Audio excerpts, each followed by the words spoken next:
뭐라고? 이론 속에서만 있던 그게 진짜로 있단 말이야? 제 몸에는 전율이 흘렀습니다.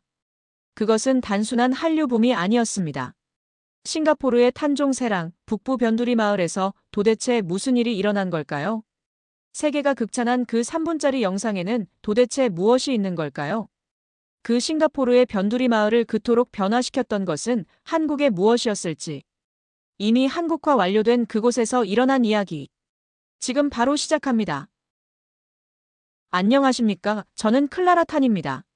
싱가포르 국립대학교에서 10년간 도시사회학을 가르치던 교수였지만 지금은 국제 르포 전문 기자로 활동하고 있습니다.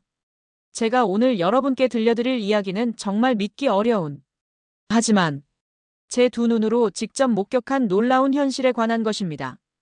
이 이야기를 듣는 순간 여러분이 알고 있던 한국의 진짜 힘이 무엇인지 깨닫게 될 것입니다. 2024년 4월 어느 후덥지근한 오후였습니다. 제 연구실에서 논문 더미와 씨름하고 있을 때 편집장으로부터 한 통의 급한 전화를 받았죠. 클라라, 지금 당장 탄종세랑으로 가봐. 믿을 수 없는 일이 벌어지고 있어. 탄종세랑. 싱가포르 북부 변두리의 낡은 공장지대였습니다. 그곳에 무슨 특별한 일이 있겠나 싶었죠. 하지만 편집장의 다음 말에 제 가슴이 쿵 내려앉았습니다. 거기에 한글 간판만 가득한 마을이 있다는 거야. 그것도 진짜 한국인들이 사는 게 아니라 현지인들이 스스로 한글 간판을 달고 한국식으로 살고 있다고. 제 손에서 펜이 떨어졌습니다. 10년간 이론으로만 연구했던 문화적 자생 공동체가 혹시 현실에서 일어나고 있는 건 아닐까요? 제보자는 더욱 놀라운 말을 했습니다. 교수님, 이건 단순한 한류붐이 아닙니다. 마을 전체가 한국식 회의 시스템으로 돌아가고 한국식 농법으로 농사를 짓고 있어요. 심지어 분쟁도 한국 전통 방식으로 해결한다고 합니다. 그 순간 제 온몸에 전율이 흘렀습니다. 대학에서 수없이 언급했던 바로 그 이상적 공동체 모델이 제가 모르는 사이에 현실화되었을 가능성이 보였거든요. 저는 즉시 차를 몰고 탄종세랑으로 향했습니다. 40분 정도 달려서 도착한 탄종세랑 입구에서 저는 제 눈을 의심했습니다. 정말로 한글 간판들이 즐비했거든요. 희망 세탁소, 마을 품앗이 회관, 함께 키우는 학교, 정직한 식료품점. 이게 정말 싱가포르가 맞나 싶을 정도였습니다. 더 놀라운 건 주민들의 모습이었어요. 한국인은 한 명도 보이지 않는데 현지 주민들이 자연스럽게 한글 간판 아래서 생활하고 있었거든요. 마치 이곳이 원래부터 한국인 마을이었던 것처럼 말이에요. 제가 카메라를 꺼내자 반응이 갈렸습니다. 어떤 분들은 저를 반갑게 맞아주며 기자님, 우리 마을 이야기 써주세요라고 하셨지만 일부는 눈빛이 차가웠어요. 또 구경거리로 만들려는 거냐는 따가운 시선을 보내는 주민도 있었습니다. 그때 뒤에서 누군가 제 이름을 불렀습니다. 클라라. 정말 클라라 맞아? 돌아보니 저스틴 리가 서 있었어요. 대학 시절 3년간 사귄 연인이었고 지금은 아시아개발은행 고문으로 일하는 그였습니다. 깔끔한 정장 차림에 여전히 냉철한 눈빛을 가진 저스틴. 하지만 그의 표정은 썩 좋지 않았어요. 너 여기서 뭐해? 저스틴의 목소리에는 날이 서 있었습니다. 설마 이런 감상적인 걸 기사로 쓰려는 거야? 저는 그 순간 직감했습니다. 이 작은 마을에 거대한 이야기가 숨어 있다는 것을. 그리고 그 이야기의 중심에는 한국이 있고 저스틴은 그것을 달가워하지 않는다는 것을 말이죠. 주민 인터뷰를 시작하자 믿을 수 없는 사실들이 하나둘 드러나기 시작했습니다. 제 가슴이 두근거렸어요. 마치 거대한 보물상자의 열쇠를 찾은 기분이었거든요. 첫 번째로 만난 할머니는 70대로 보이는 분이었는데 한글은 읽지 못하지만 한국어 단어를 여러 개 알고 계셨어요. 안녕하세요라고 인사하시는 게 정말 자연스러웠습니다. 할머니, 이 마을이 언제부터 이렇게 변한 거예요? 10년 전쯤이었나?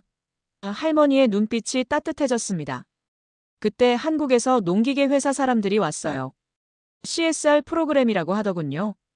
처음엔 그냥 장비나 좀 주고 갈 줄 알았는데 할머니의 이야기에 따르면 한국의 한 농기계 회사가 기업사회 공헌 차원에서 이곳에 파견한 팀이 있었다는 거예요.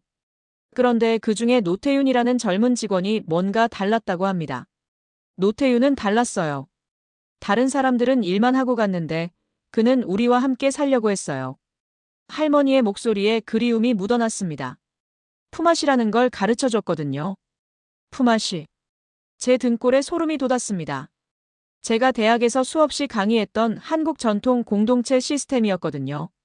농촌에서 서로 노동력을 나누어 돕는 상부상조의 정신. 이론으로만 알던 그것이 여기 싱가포르에서 살아 숨쉬고 있었다니요. 처음엔 이해가 안 됐어요. 30대로 보이는 남자 주민이 말했습니다. 왜 서로 공짜로 도와줘야 하는지 말이에요. 여기선 모든 게 돈으로 해결되거든요. 하지만 시간이 지나면서 변화가 일어났다고 해요. 품앗이를 통해 마을 사람들이 서로를 알게 되고 문제가 생기면 함께 해결하게 된 거죠. 노태유는 우리에게 마을회의 방법도 가르쳐 줬어요. 또 다른 주민이 끼어들었습니다. 모든 결정을 함께 내리는 법을요. 한국에서는 이런 걸 동네 자치회라고 부른다면서. 저는 온몸에 소름이 돋았어요. 이게 바로 제가 논문에서 주장했던 참여형 민주주의 공동체 모델이었거든요. 그런데 그것이 한국인 한 명의 순수한 의지로 여기서 현실이 되고 있었던 겁니다. 하지만 모든 주민이 긍정적인 것은 아니었습니다. 일부는 노골적인 불편함을 토로했어요. 솔직히 좀 이상해요. 한 중년 여성이 조심스럽게 말했습니다. 우리를 한국화한 것 같아서 가끔 거부감이 들어요. 우린 싱가포르 사람인데 왜 한국 방식으로 살아야 하는 거죠? 그날 저녁 저스틴과 마주 앉게 되었습니다. 그는 여전히 차가웠어요. 카페에 앉은 저스틴의 모습을 보니 대학 시절이 떠올랐습니다. 그때도 그는 이상보다는 현실을 중시하는 사람이었죠. 클라라, 너 아직도 그 사회적 이상주에 믿니? 저스틴이 비웃듯 말했어요. 난 지금 현실을 바꾸고 있어. 진짜로 말이야. 무슨 뜻이야? 이 마을을 현대적으로 개발할 계획이 있어. 중국식 스마트시티 모델로 말이야. 저스틴의 눈빛이 차갑게 빛났습니다. 훨씬 효율적이고 체계적이지. 이런 감정적인 접근법보다는. 그 순간 저는 깨달았어요. 이곳에서 두 개의 철학이 정면으로 충돌하고 있다는 것을. 효율과 속도, 자본의 논리를 추구하는 개발. 철학과 사람과 공동체, 마음을 중시하는 한국식 가치관 사이의 거대한 전쟁이 시작된 거였습니다. 드디어 노태윤을 만날 수 있었습니다. 마을 회관에서 농업 교육을 하고 있던 그는 40대 초반으로 보였어요. 키가 크지도 작지도 않은 평범한 체구에 검게 그을린 얼굴. 생각보다 평범해 보이는 모습이었습니다. 하지만 그와 대화를 나누는 순간 저는 뭔가 특별한 걸 느꼈어요. 그의 눈빛에는 조용하지만 확고한 신념이 깃들어 있었거든요. 마치 깊은 바다처럼 잔잔하면서도 강인한 의지가 느껴졌습니다. 회사는 5년 전에 철수했는데 왜 혼자 남으셨어요? 제가 조심스럽게 물었습니다. 노태유는 잠시 침묵했어요. 그리고 마을 너머 저녁 노을을 바라보며 대답했습니다. 이곳 사람들이 제게 많은 걸 가르쳐 줬거든요. 진짜 공동체가 뭔지, 함께 사는 게 뭔지. 그냥 떠날 수가 없었어요. 하지만 한국 대사관에서도 연락이 없다고 들었는데요. 혼자서 버티기 힘들지 않으세요? 그의 표정이 살짝 어두워졌습니다. 정치적으로 복잡한 문제들이 있어요. 저 같은 개인이 공식적으로 하는 일을 정부에서 지원하기는 어려운 상황이죠. 외교적 문제가 될 수도 있고요. 그 순간 저는 가슴이 먹먹해졌어요. 한 개인이 국가도 기업도 할 수 없는 일을 혼자서 감당하고 있었던 거거든요. 주민들과 노태윤의 관계를 지켜보면서 저는 놀랐습니다. 사람들이 그를 진짜 지도자처럼 따르고 있었거든요. 농사 문제가 생기면 노태윤에게 물어보고 마을 갈등이 일어나면 그의 조언을 구했어요. 노태윤 씨가 없으면 이 마을은 어떻게 될까요? 제가 한 주민에게 물었습니다. 글쎄요. 아마 예전으로 돌아가겠죠. 각자 살고 서로 모르는 사이로. 그 주민의 대답에서 아쉬움이 느껴졌어요. 하지만 동시에 경계하는 시선도 있었습니다. 이제 영향력이 너무 커진 것 같아요. 한 주민이 조심스럽게 말했습니다. 좋은 일이긴 한데 가끔 부담스러울 때도 있어요. 노태윤과 대화를 나누면서 저는 묘한 감정을 느꼈어요. 그의 진심이 고스란히 전해졌거든요. 아무런 대가도 바라지 않고 이 마을을 위해 10년을 바친 사람의 순수함. 그리고 그 순수함이 만들어낸 변화의 힘. 정말 힘들지 않으세요? 제가 솔직하게 물었습니다. 가끔은 힘들죠. 노태윤이 잔잔하게 웃었어요. 하지만 이곳이 제 진짜 집이 되었어요. 한국에 가족도 있지만 이곳 사람들이 제 가족이기도 하거든요. 그의 미소를 보는 순간 저는 가슴이 뭉클해졌어요. 이 남자는 정말 특별했습니다. 명예도, 돈도, 인정도 바라지 않고 오직 사람들을 위해 살고 있었거든요. 그날 밤 저는 잠을 이룰 수 없었어요.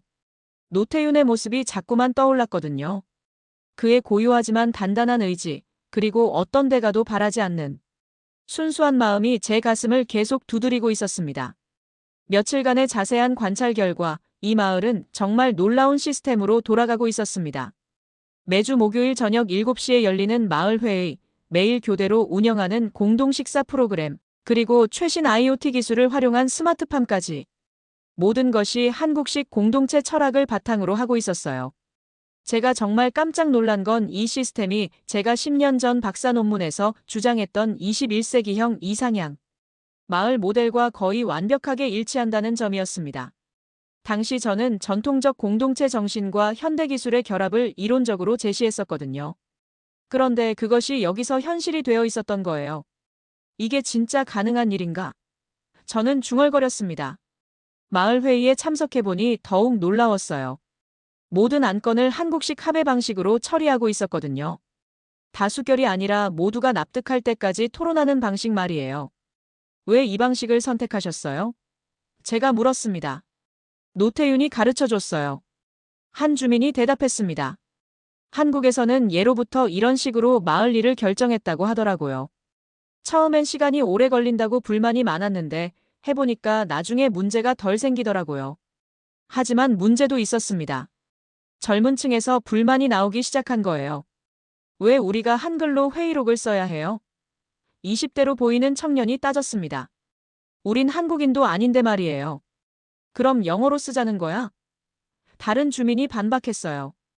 영어든 중국어든 우리가 이해할 수 있는 언어로 쓰자는 거죠. 한국식이 좋다고 해서 한국어까지 써야 하나요? 이런 갈등이 곳곳에서 벌어지고 있었습니다. 한국식 시스템의 효과는 인정하지만 문화적 정체성에 대한 고민이 깊어지고 있는 거였어요. 저는 이 갈등이 단순해 보이면서도 매우 복잡한 문제라는 걸 깨달았습니다. 저스틴은 바로 이런 상황을 기회로 봤습니다. 봐, 내가 뭐라고 했어? 그는 정부 관계자들을 만날 때마다 이렇게 말했어요. 이런 감정적인 접근은 결국 정체성 혼란만 만들어. 차라리 중국식 개발로 깔끔하게 정리하자. 저는 복잡한 심정이었습니다. 학자로서는 제 이론이 현실화된 것에 감동했지만 기자로서는 그 이면의 갈등도 공정하게 보도해야 했거든요. 그리고 개인적으로는 노태윤이 10년간 쌓아올린 노력이 하루아침에 수포로 돌아갈까봐 마음이 아팠어요. 그리고 드디어 그 충격적인 순간이 왔습니다. 2024년 7월 15일 싱가포르 국토개발부가 폭탄 발표를 한 거예요. 탄종 세랑을 아시아 최대 규모의 외자, 유치 스마트시티로 개발한다는 것이었습니다. 발표문을 읽는 제 손이 덜덜 떨렸어요. 한글 마을로 화제가 된 탄종. 세랑의 문화적 특성을 살려 세계적인 문화 융합 도시로 발전시키겠다는 내용이 적혀 있었거든요. 저는 즉시 깨달았습니다. 제 보도가 이 개발의 명분으로 악용되고 있다는 것을. 제가 이 마을의 순수함과 아름다움을 알리려고 쓴 기사들이 오히려 개발업자들의 마케팅 수단이 되어버린 거였어요. 그날 오후 저스틴이 저를 찾아왔습니다. 그의 얼굴에는 승리의 미소가 번지고 있었어요. 클라라, 고마워. 저스틴이 비웃듯 말했습니다. 내 기사 덕분에 일이 훨씬 쉬워졌어. 이제 문화보존이라는 명분까지 생겼잖아. 무슨 소리야? 저는 믿을 수 없었어요. 내가 만든 유명세를 우리가 활용하는 거야. 정부에서도 이미 결정한 일이고 아시아개발은행 자금도 확정됐어. 곧 중국 자본도 들어올 거야. 저는 배신감에 온몸이 떨렸습니다. 제가 이 마을 사람들의 진솔한 이야기를 세상에 알리려 했는데 그것이 오히려 그들을 파괴하는 도구로 사용되고 있었던 거거든요. 주민들 의견은 물어봤어?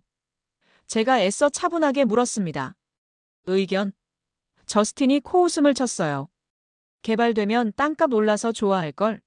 누가 이런 시골 마을에서 평생 살고 싶어 해? 그 순간 저는 저스틴이 얼마나 변해버렸는지 깨달았어요. 대학 시절 그는 적어도 사람에 대한 최소한의 배려는 있었거든요. 하지만 지금의 그는 오직 숫자와 효율만 보고 있었습니다. 저는 급히 노태윤을 찾아갔습니다. 그는 마을 농장에서 토마토를 따고 있었어요. 제가 상황을 설명하자 그의 얼굴이 점점 굳어졌습니다. 예상했던 일이에요. 노태윤이 조용히 말했어요. 언젠가는 이런 일이 일어날 줄 알았어요. 어떻게 하실 거예요? 제가 초조하게 물었습니다. 그는 한참을 생각하더니 결연한 표정으로 말했어요. 마을을 지키기 위해 마지막 수단을 써야겠어요. 무슨 뜻이세요? 곧 알게 될 거예요. 하지만 클라라 씨의 도움이 필요해요. 그날 밤 저는 잠을 이룰 수 없었어요. 제 보도가 오히려 이 순수한 공동체를 파괴하는 데 사용되고 있다는 생각에 죄책감이 밀려왔거든요. 노태윤의 마지막 수단은 정말 상상을 초월하는 것이었습니다. 다음 날 아침, 그는 마을 회관에 모든 주민을 소집했어요. 그리고 놀라운 제안을 했습니다. 우리 함께 탄원서를 써봅시다. 한글로요. 회관이 술렁거렸어요. 한글로 탄원서를 쓴다고요? 네, 싱가포르 국회와 총리실, 그리고 유엔에 보낼 탄원서를 한글로 쓰는 거예요. 노태윤의 목소리는 조용했지만 확신에 차 있었습니다. 저는 그 순간 전율을 느꼈어요. 외국인들이 자발적으로 한국어로 자신들의 권리를 주장한다는 발상이었거든요. 이런 일이 역사상 있었을까요? 그렇게 시작된 탄원서 작성은 정말 감동적이었습니다. 한글을 잘 모르는 주민들은 노태윤과 한글을 아는 몇몇 주민에게 도움을 받았어요. 할머니들은 손주들에게 한글을 배우고 젊은이들은 인터넷으로 한국어를 찾아가며 정성스럽게 한 글자 한 글자 써내려갔습니다. 우리는 한국인이 아니지만 한국의 공동체 정신을 배웠습니다. 이것은 누군가 강요한 것이 아니라 우리가 스스로 선택한 삶의 방식입니다. 부디 우리의 선택을 존중해 주십시오. 탄원서의 핵심 문구였어요. 이 문장을 읽는 순간 저는 목이 메었습니다. 이것은 단순한 개발 반대가 아니었어요. 자신들이 선택한 삶의 방식을 지키겠다는 간절한 외침이었거든요. 저는 즉시 행동에 나섰습니다. 이 탄원서를 단순히 기사로만 쓸 게 아니라 국제사회에 알려야겠다고 생각했어요. 저는 두 가지 작전을 동시에 펼쳤습니다. 먼저 SNS에 해시태그 한글마을을 달아 이 이야기를 전 세계에 퍼뜨렸어요. 마을 주민들이 한글로 탄원서를 쓰는 모습을 동영상으로 찍어 올렸습니다. 70대 할머니가 돋보기를 쓰고 한글을 따라 쓰는 모습, 10살 아이가 엄마에게 한국어를 가르쳐주는 모습. 반응은 폭발적이었어요. 이게 진짜 문화교류다. 한국의 아름다운 정신이 세계로 퍼지고 있다. 강요가 아닌 선택으로 이뤄진 변화라는 댓글들이 수만 개씩 달렸습니다. 제 시도와 이게 속편집다. 동시에 저는 유엔 지속 가능 개발 담당관들에게 긴급 보고서를 작성했어요. 자발적 문화 융합 사례 탄종 세랑. 한글 마을의 의미라는 제목으로 20페이지 분량의 상세한 분석 보고서를 보낸 거죠. 국제사회의 반응은 놀라웠습니다. 유엔 문화다양성 특별보고관이 직접 성명을 발표했어요. 탄종 세랑 사례는 문화가 폭력이 아닌 사랑으로 전파될 수 있음을 보여주는 귀중한 사례라고 했습니다. 한국 정부도 움직이기 시작했어요. 외교부에서 해외에서 자발적으로 형성된 한국 문화 공동체에 대해 깊은 관심을 갖고 지켜보고 있다는 입장을 발표한 거죠. 가장 중요한 변화는 싱가포르 국회에서 일어났습니다. 야당 의원들이 타국 모델이지만 자생적으로 형성된 만큼 문화적 보존 가치가 있다며 개발 계획 재검토를 요구한 거예요. 저는 그 순간을 평생 잊을 수 없어요. 기자의 펜 한 자루가 외교와 정책을 동시에 흔들고 있었거든요. 그리고 그 중심에는 한국의 아름다운 정신과 노태윤 같은 평범한 사람의 비범한 신념이 있었습니다. 저스틴의 몰락은 생각보다 빨랐습니다. 국제적 여론이 급변하면서 아시아개발은행 내부에서도 그의 프로젝트에 대한 논란이 확산되기 시작했거든요. 특히 문제가 된 건 그가 과거에 했던 발언들이었어요. 한국 모델은 정서적 프로파간다에 불과하다. 비효율적인 감상주의라는 그의 말이 언론에 공개되면서 엄청난 역풍을 맞았습니다. 국제개발 전문가들이 줄줄이 비판 성명을 발표했어요. 문화적 다양성을 무시하는 발언, 개발지상주의의 전형적 사례라는 비판이 쏟아졌습니다. 더 치명적이었던 건 아시아개발은행 내부 감사에서 저스틴의 이해관계 문제가 불거진 거였어요. 그가 추진하려던 중국 자본 유치 과정에서 개인적 이익을 챙기려 했다는 의혹이 제기된 거죠. 결국 저스틴은 프로젝트 총괄에서 배제되었습니다. 그를 마지막으로 봤을 때 그의 모습은 정말 처참했어요. 언제나 자신만만했던 그가 완전히 기가 꺾여 있었거든요. 클라라, 내가 이기긴 했지만 저스틴이 쓸쓸하게 말했어요. 이게 정말 옳은 일인지는 모르겠어. 결국 개발은 필요한 거잖아. 저스틴, 이건 승부가 아니었어. 저는 진심으로 말했습니다. 사람들의 선택을 존중하는 거였어. 너도 예전에는 그런 마음이 있었잖아. 그는 답하지 않았어요. 하지만 그의 눈빛에서 뭔가 후회하는 기색이 느껴졌습니다. 한편 저는 더 큰 무대에 설 기회를 얻었습니다. UN 지속가능개발회의에서 한글마을 사례를 발표하게 된 거예요. 뉴욕 UN 본부 대회의실에서 전 세계 개발 전문가들 앞에 선 순간 저는 떨렸지만 동시에 자랑스러웠어요. 문화는 강요되는 것이 아니라 선택되는 것입니다. 제 발표의 핵심이었어요. 탄종세랑 한글마을은 한국 문화의 우수성을 증명하는 사례가 아닙니다.